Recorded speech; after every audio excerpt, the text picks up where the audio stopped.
শুভ সকাল বন্ধুরা। আমি তো তোমাদেরকে আগের দিনই দেখিয়েছিলাম আমাদের বাড়ির কালী পুজোর ব্লগ, এবং আমি বলেওছিলাম যে বিসর্জনের ব্লগটা তোমাদেরকে আমি নেক্সট ডেতে শেয়ার করব। এটা হলো আমাদের বাড়ির কালী পুজোর ঠাকুর বিসর্জনের দিনকার ব্লগ বা ভিডিও, যেটাই বলো। দেখো আমাদের বাড়িতে প্রতি বছর ঠাকুর বিসর্জন কিভাবে হয়। এই যে সকালবেলায় ঠাকুরমশাই চলে এসেছে। উনি ঠাকুরকে ভোগ নিবেদন করে আরতি সেরে ঠাকুরের বাড়িতেই দর্পণ বিসর্জন দিয়ে দেন। এই দেখো সেই পুজোই এখন চলছে। এই যে আমরা বসে আছি, ঠাকুরমশাই পুজো করছেন। পুজোর পরে উনি আরতি করবেন। এই যে এখন পুজো চলছে।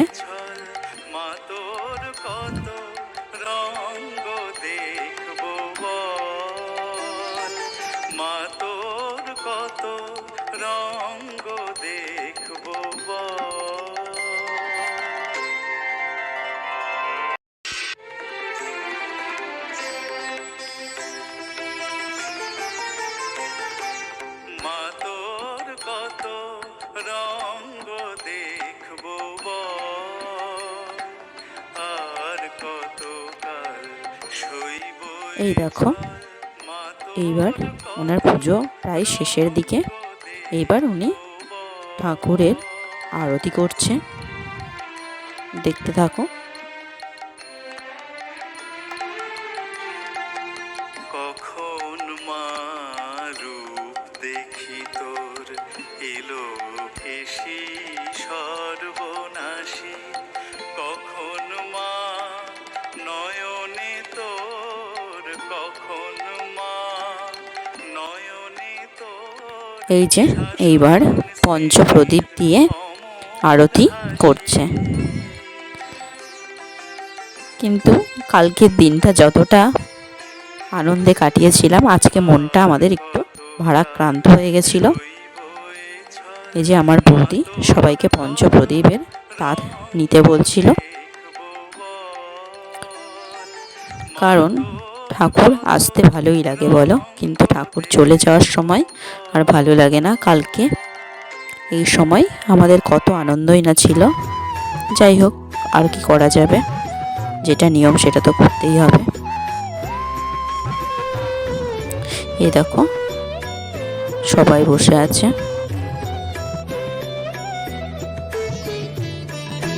ও মা তারা তোকে ছাড়া মন বসে না আমার, মন বসে না। ও মা তারা তোকে ছাড়া মন বসে না আমার, মন বসে না। তোকে না দেখলে পরে প্রাণ ভরে না আমার, মন ভরে না। ও মা তারা তোকে ছাড়া মন বসে না আমার, মন বসে না।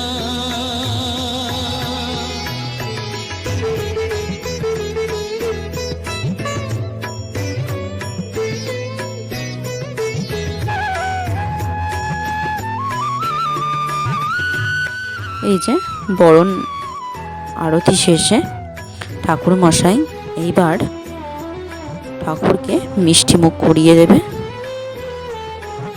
ঠাকুরের কাছে আমাদের সবার এটাই প্রার্থনা যে আসছে বছর আবার হবে। তুমি সবাইকে ভালো রেখো ঠাকুর, সবার মঙ্গল করো। জল ঝরে না।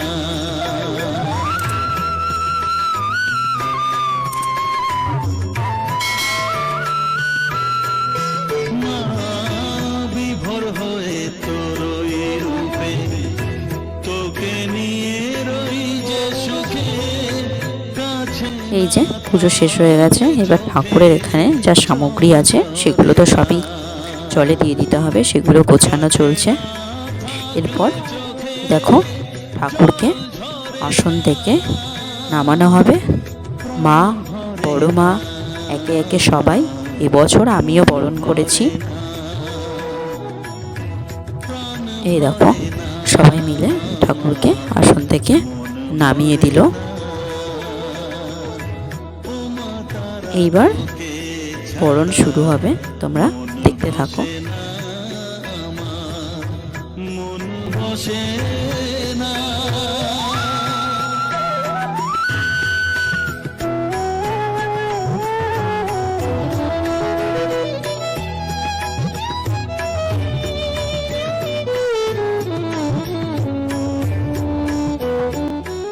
এই দেখো ঠাকুরের একটা সাজ খুলে গেছিল, আমি আবার ঠিক করে দিচ্ছিলাম।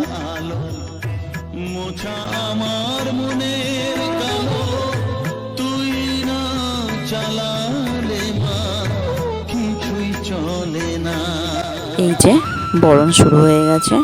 সবার প্রথমে বড় মা, যেহেতু সবার বড় মা বরণ দিয়েই ঠাকুরকে বরণ করা শুরু হয়। যে বড় মা করছে, তারপরে আমার মা করবে। এই দেখো বলতে বলতে মার বরণ করা শুরু করে দিয়েছে। এরপর আমার দুই বৌদি করবে, তারপরে নেক্সট আমি করব।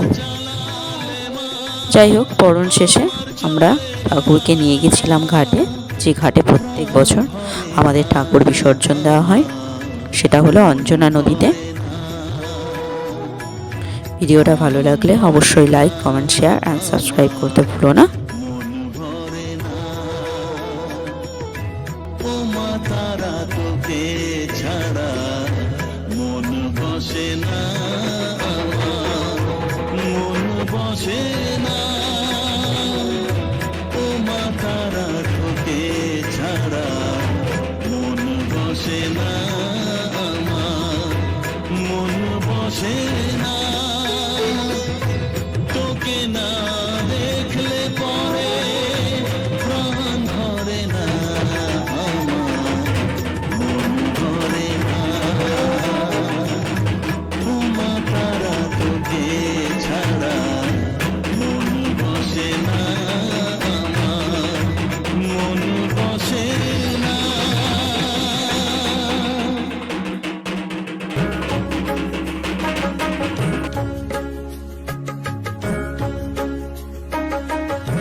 এই দেখো আমার বরণ করা শেষ হয়ে গেছে।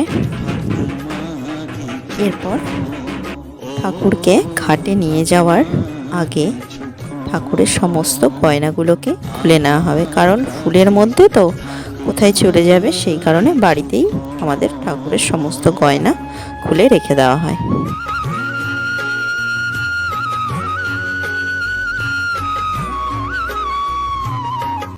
এই যে আস্তে আস্তে এবার ঠাকুরকে বের করা হচ্ছে ঘরের থেকে।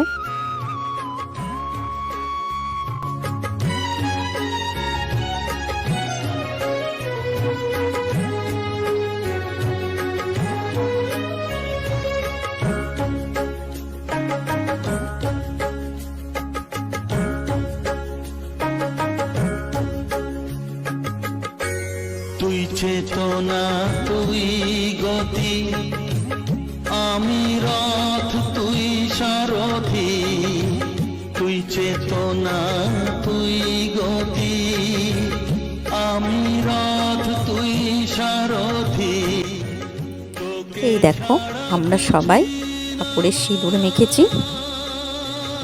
এইবার আস্তে আস্তে ঠাকুরকে যে নদীতে বিসর্জন দেওয়া হবে সেই নদীর দিকে নিয়ে যাওয়া হবে। তাই দিয়েছি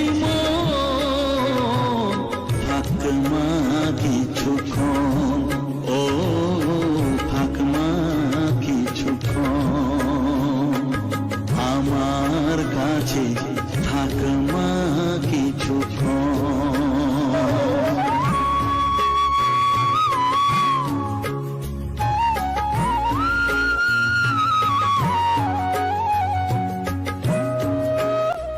এই যে আমরা নদীর ধারে চলে এসেছি।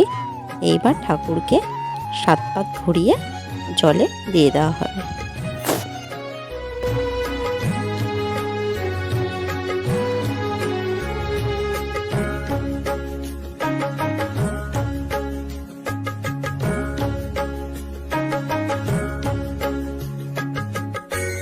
ঘোরা ধারে দেখা সালো, ঘোচাস মনের কলুষ কালো, ঘোরা ধারে দেখাস আলো, ঘোচাস মনের ঠাকুরকে এই দেখো জলে দিয়ে দেওয়া হলো। ঠাকুরের কাছে এটাই প্রার্থনা যে ঠাকুর তুমি সবাইকে ভালো রেখো, আসছে বছর আবার হবে। তুই মুক্তি ভগবতী, তুই জাগর। এই যে এবার সবাই আমরা বাড়ি ফিরছি। বাড়ি ফিরে সবাইকে ঠাকুরের প্রসাদ আর খই দই মাখিয়ে দেওয়া হচ্ছে। যাই হোক, তোমরাও সবাই ভালো থেকো। টাটা।